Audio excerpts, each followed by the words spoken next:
Menyambut kemenangan Anies di Jawa Timur, semua orang tahu bahwa Ketua PWNU Jatim dukung Anies.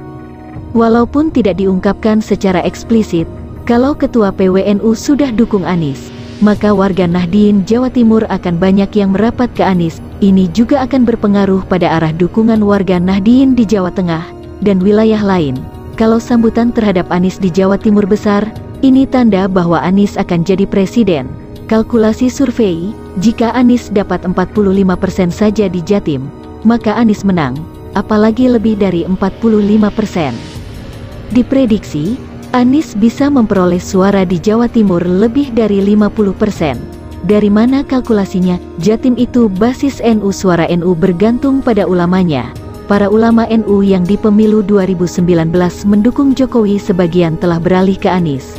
Mereka secara senyap bekerja untuk Anies.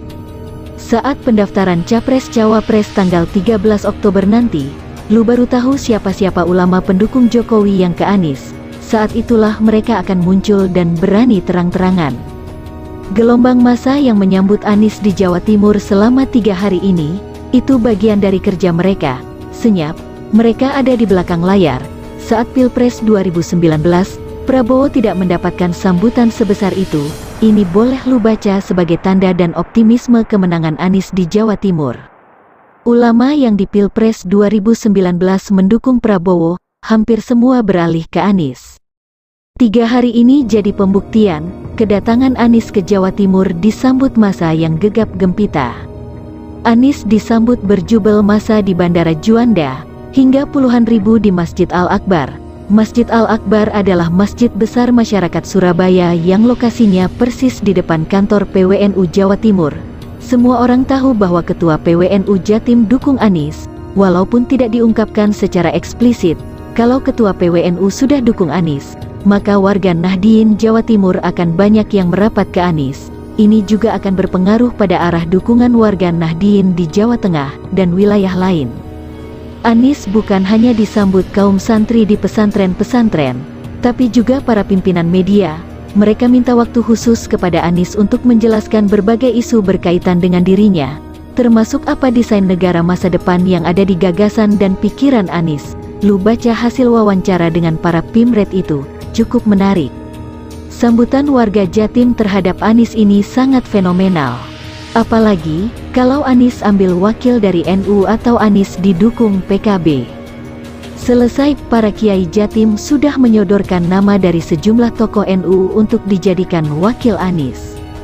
Ada Khofifah, KH Said Agil Siraj, Yeni Wahid, Mahfud MD, hingga KH Yahya Stakuf. Di Jatim, hampir semua pendukung Prabowo dari kalangan santri berangsur dukung Anies. Sebagian yang di pemilu 2019 tidak dukung Prabowo mulai simpati ke Anies. Anies punya daya tarik yang kuat. Selain integritas dan kompetensi, Anies punya track record dan kemampuan komunikasi persuasif jauh di atas kandidat lain. Ini yang menjadikan Anies lebih menarik. Lu benci Anies, hari-hari makan fitnah tentang Anies. Segala stigma menjijikkan tentang Anies sudah memenuhi memori kepala lu. Cukup 30 menit ketemu Anies, otak lu langsung bisa lurus. Anies tahu betul bagaimana meluruskan otak yang syarafnya terganggu. Itulah kelebihan Anies, ini sudah sering terjadi. Anies memang memiliki kemampuan klarifikasi di atas rata-rata. Kelebihan Anies yang lain, ia lebih muda dan jenjang karirnya clear. Jejak Anies sejak jadi ketua OSIS dan pertukaran pelajar ketika di SMA, S1 jadi ketua Senat UGM, S2 S3 di Amerika, Rektor Universitas Paramadina, Mendikbud hingga Gubernur DKI Jakarta. Rekod ini menjadi iklan Anies paling ideal di antara para kandidat lainnya.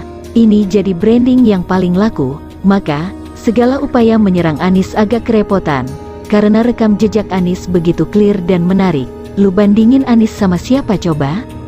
Integritas, kompetensi dan rekam jejak Anies sulit ditandingi. Ini menjadi potensi yang mudah ngejualnya untuk menjadi elektabilitas. Orang waras pasti tertarik.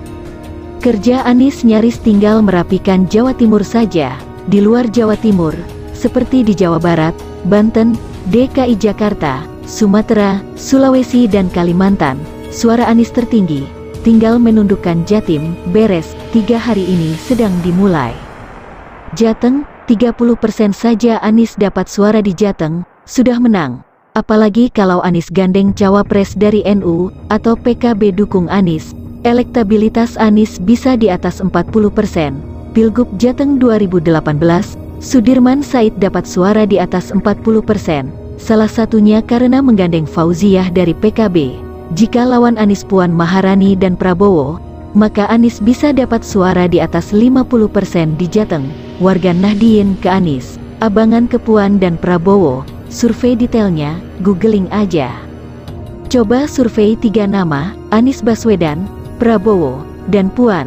Suara Anies bisa di atas 50%, di mana Ganjar Pranowo sepertinya tidak ikut maju, karena tiket PDIP diberikan ke Puan, dan Koalisi Indonesia Bersatu, KIP, bubar. Kalau formasinya Anies didamping NU, Jatim hampir pasti memberikan suara di atas 50% ke Anies, bahkan bisa 60%, diprediksi Pilpres 1 putaran, dan pemenangnya adalah Anies. Kok optimistis? Bukan soal optimistis, ini bicara kondisi objektif dan data politik bro. Kalau lu kagak percaya, kita buktiin nanti ya.